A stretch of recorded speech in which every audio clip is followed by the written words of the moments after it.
शकुंतला नींद से ऐसे जागी जैसे कोई बुरा सपना देखा हो। उसने घड़ी देखी, 4 बजने वाले थे।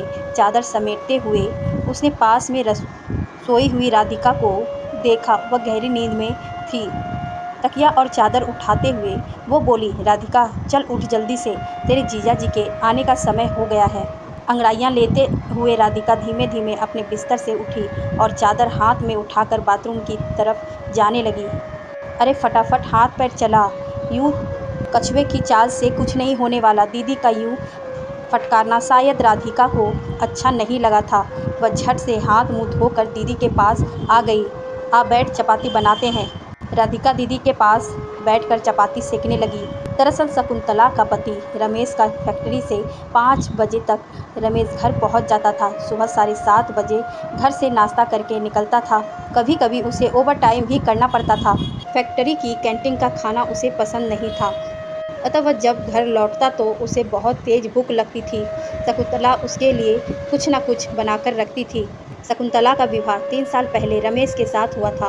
उसके माता पिता देहांत में रहते थे, जहाँ घर में उनके साथ बेटा राजन और सबसे छोटी राधिका थी।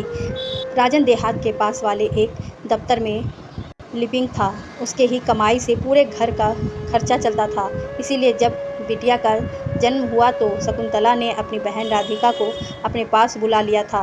मकसद यही था कि राधिका 18 साल की हो चुकी थी तो उसके योग्य लड़का ढूंढना आसान हो जाता, और वैसे भी रमेश की आमदनी भी अच्छी खासी थी। चपाती बनाकर शकुंतला ने चाय बनाकर रख दी और वह रमेश की प्रतीक्षा करने लगी। बेबी के रोने की आवाज़ सुनकर राधिका उसके पास चली गई। कुछ देर में रमेश घर पहुंचा। शकुंतला बोली, आप फ्रेश हो जाइए, तब तक मैं चाय नाश्ता लगाती हूँ। ठीक है, रमेश बाथरूम के तरफ जाते हुए बोला। राधिका नहीं दिख रही है, कहीं गई है क्या? वह चारों तरफ देखते हुए बोला, नहीं, अंदर है बेबी के पास, बेडरूम में। वह मेज के समीप पहुंचा और हाथ पोंछते हुए कुर्सी पर बैठा। उसकी नज़रें अभी भी राधिका को ढूंढ रही थी। आजकल यही चल रहा था।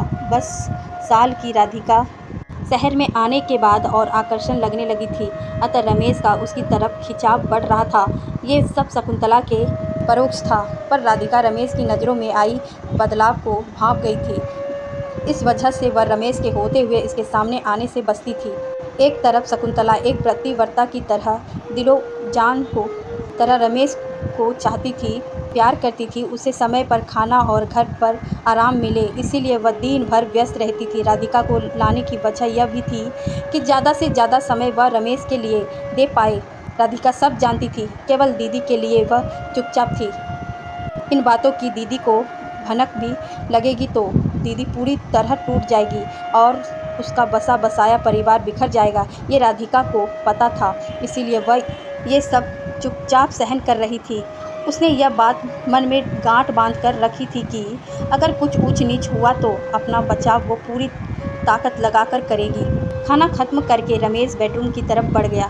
तब तक राधिका किचन की तरफ चली गई थी। वहाँ उसे ना पाकर रमेश अपने दिल पर पत्थर रखकर सोने चला गया।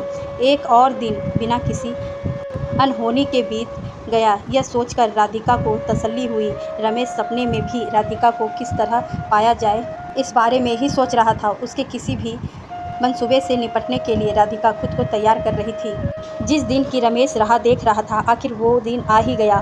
गुरुवार को उसका साप्ताहिक अवकाश रहता था, अतः वह चुप रहकर किसी मुनासिब अवसर की प्रतीक्षा कर रहा था। खाना खाने के बाद राधिका बिटिया के पास बिस्तर पर सो गई। रमेश हॉल में टीवी देख रहा था। आधे घंटे बाद शकुंतला उसके पास आकर बोली, सुनिए जी, मैं आधा पौने घंटे के लिए नीचे शीला के पास जा रही हूँ। अगर देर हो गई तो चाय के लिए राधिका से कह दीजिएगा, वह बना देगी। रमेश ने मोड़ा हिलाई। दरअसल वह इसी मौके की तलाश में था। शकुंतला के जाते ही वह कुर्सी से उठा और दबे पाँव से बेडरूम की तरफ बढ़ा। बेड पर राधिका गहरी नींद सो रही थी। उसके कपड़े अस्त व्यस्त थे। वह उसको निहारने लगा। उसका वह सीपन बेकाबू हो रहा था। एक भेड़िया जिस तरह अपने शिकार पर ढूंढ पड़ता है, उसी बेहोशी में वह राधिका पर झपट पड़ा और उसे दोनों हाथों से अपनी बाहों में भरने की कोशिश करने लगा। इससे राधिका की नींद खुली गई। वह रमेश के हाथों को पूरी ताकत लगाकर ठेलते हुए अपना बचाव करने लगी। किसी तरह से उसने रमेश को दूर ढकेल दिया। राधिका का तन डर के मारे कांप रहा था। अचानक बदलते इस रूप से रमेश जान गया था कि राधिका आसानी से हार मानने वालों में से नहीं है। पर उसे अब ये चिंता हो रही थी कि कहीं वह शकुंतला को ये सारी घटना ना बता दे, उससे उसकी बनती हुई बात बिगड़ जाती। उसने उसके पास जाकर कहा, देखो, इन सब बातों का जिक्र अगर तुमने दीदी से किया तो मेरे जैसा बुरा कोई नहीं होगा। तुम तीनों को गांव छोड़ आऊँगा, समझ गई ना? फिर रमेश अपना बेडरूम में सोने चला गया। उसे विश्वास नहीं था कि दी हुई धमकी से राधिका अपनी दीदी को कुछ नहीं बताएगा। वह राधिका अभी रोए जा रही थी। वह पूरी तरह ध्वस्त हो गई थी। रमेश इस तरह का कदम उठाएगा यह उसने सोचा भी नहीं था। पर वह अब रमेश की धमकी के बारे में सोच रही थी।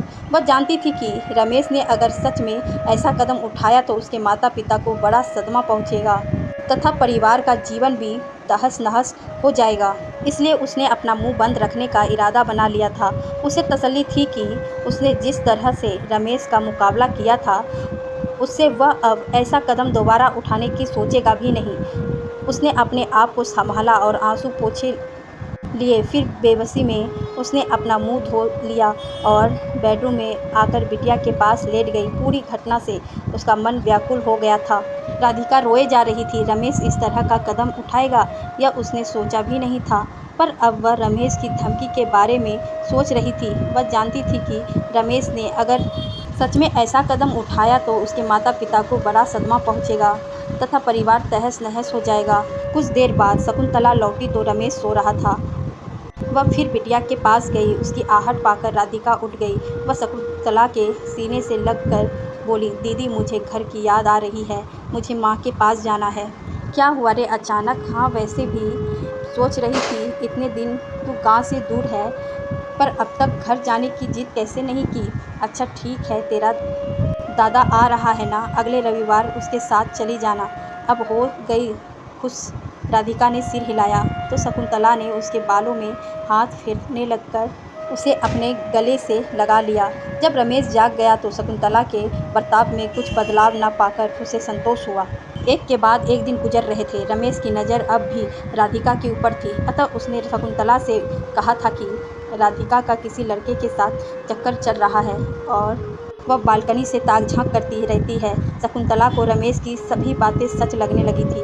वह राधिका पर नज़र रखने लगी। एक बार जब वह बालकनी में खड़ी थी तो शकुंतला वहां आकर उसे निहारने लगी। राधिका ने पूछा, क्या दीदी, आजकल मुझे बहुत घूरने लगी हो? क्या बात है? अरे कुछ नहीं, पर क्या मैं तेरी तरफ देखूं भी नहीं? शकुंतला बोली। नहीं नहीं, ऐसी कोई बात नहीं है। तुम तो दीदी हो मेरी, तुमको पूरा हक है। वह शकुंतला से लिपटकर बोली। दोनों हंसने लगी। रविवार को राजन आया तो राधिका खुश हो गई। वह उसके साथ जाने वाली है यह बात रमेश को पता नहीं थी। जब वह बैग उठाकर जाने लगी तो शकुंतला की आंखें भर आई थी। वो मनहूस खबर बिजली की तरह राधिका के घरवालों पर टूटी थी। शकुंतला जिस शहर में रहती थी वह भूकंप से बड़ी हानि हुई थी। उनकी बिल्डिंग उस हादसे में तहस नहस हो गई थी। शकुंतला को गंभीर चोट आई थी और रमेश को कमर के नीचे से हिस्से में अंदरूनी चोट आई, जिसके कारण उसे चलने फिरने में दिक्कत हो रही थी। सौभाग्यवश बिटिया सही सलामत थी। शकुंतला के परिवार के लोग उन सबको देखने अस्पताल पहुंचे। राधिका ने शकुंतला के पास जाकर बिटिया को गोद में उठा लिया। डॉक्टर के अनुसार शकुंतला कुछ ही पलों में मेहमान थी। सबकी आंखों से आंसू बह रहे थे। तभी शकुंतला की सांस फूलने लगी और वह कुछ कहने की कोशिश करने लगी। राधिका ने उसको बताया कि वह बिटिया का ख्याल रखेगी। तब अचानक उसकी सांस रुक गई। परिवार जन रोने बिलखने लगे।